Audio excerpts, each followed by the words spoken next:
नाशिक शहर गेल्या अनेक दिवसांपासून वाढत्या गुन्हेगारीमुळे चर्चेत आले आहे.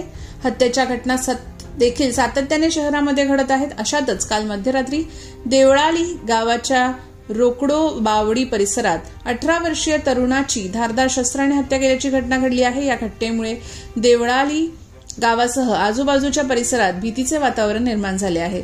अरमान शेख हा 18 वर्षीय तरुण काल रात्री उशिरा रोकडो बावडी परिसरातील एका सलूनमध्ये बसला होता. अशातच काही अज्ञात व्यक्तींनी दुचाकीवर येत कोयता व धारदार शस्त्राने अरमानवर हल्ला केला.